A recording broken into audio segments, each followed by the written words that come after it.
Dinoz y Columbano.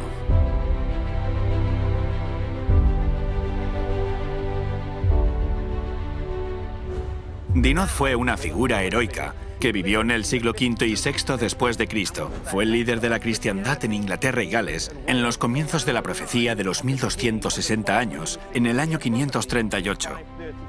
Y lideró la Iglesia durante su crítico encuentro con Agustino, el fundador de la Iglesia católica en Gran Bretaña. Era contemporáneo de Columba.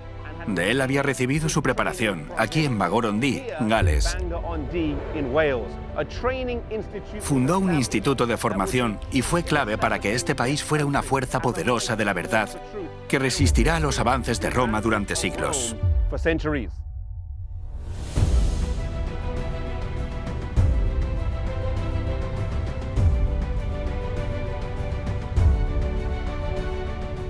La escuela aquí en Bangor no era pequeña, sino que tendría cientos y en ocasiones incluso miles de alumnos. Hay un episodio digno de mencionar. Tan pronto como los líderes de la Iglesia celta se reunieron con Agustín, rechazaron sus enseñanzas y su autoridad. Entonces 1200 alumnos de esta escuela misionera fueron masacrados. La Iglesia de Gales era una de las más vigorosas. Enfrentó muchísima oposición y mantuvo su independencia durante más tiempo que las otras iglesias de Inglaterra. Discrepaban con Roma en muchos puntos. La supremacía de los obispos, el celibato y el culto en sábado eran los tres más importantes. Hay evidencias de que el culto en sábado prevaleció en las universidades de Gales hasta el año 1115 después de Cristo, cuando el primer obispo traído de Roma se establece en la iglesia de San David. Ni siquiera entonces las antiguas iglesias de Gales se arrodillaron todas delante de Roma, sino que huyeron a lugares escondidos, donde hasta el día de hoy las ordenanzas del Evangelio han sido enseñadas en su forma primitiva y sin ser alteradas por la iglesia corrompida de Roma. Así que en el siglo VI y VII después de Cristo tenemos una iglesia celta fuerte. Patrick fue evangelista en Irlanda, Columba en Escocia, Aidan en Inglaterra y Dinoz funda un centro de enseñanza aquí en Gales. Pero el evangelio se esparciría desde estas costas hacia Europa a través del ministerio de un hombre llamado Columbano. Se preparó aquí en Bangor y llevó la luz a Francia, Suiza, Alemania e Italia, estableciendo centros de preparación en el continente.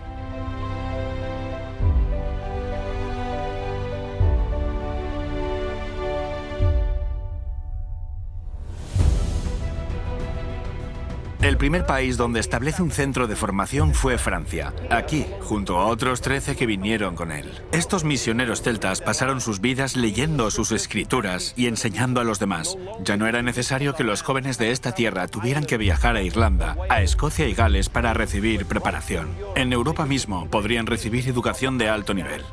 Pronto la escuela se quedaría demasiado pequeña y establece una nueva en los alrededores y después otra, todas ellas a unos 30 kilómetros unas de otras. Más tarde fundaría escuelas en Suiza y en Alemania.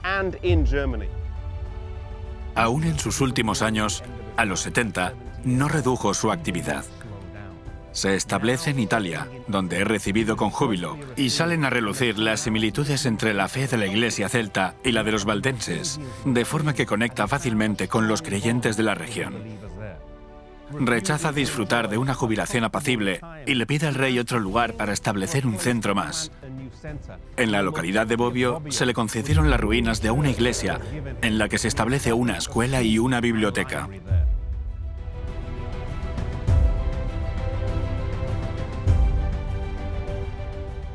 Muere un año después de fundar la escuela en Bobbio, Italia, en el año 615, a los 72 años. Vivió una vida de fe aprendiendo el Evangelio aquí en Gales y después dedicando su vida a difundir el Evangelio en tierras extranjeras, estableciendo institutos misioneros en toda Europa. Una lección que podemos aprender acerca de la vida de Columbano es que trabajó para Dios en todo momento y hasta el final. No disfrutó de un retiro fácil, sino que siguió adelante. No importa quiénes seamos, laicos o pastores, si tenemos empleo o estamos desempleados, si somos mayores o jóvenes. Seamos fieles a Dios estemos donde estemos, empleando los talentos que nos han sido entregados en todo momento y hasta el final.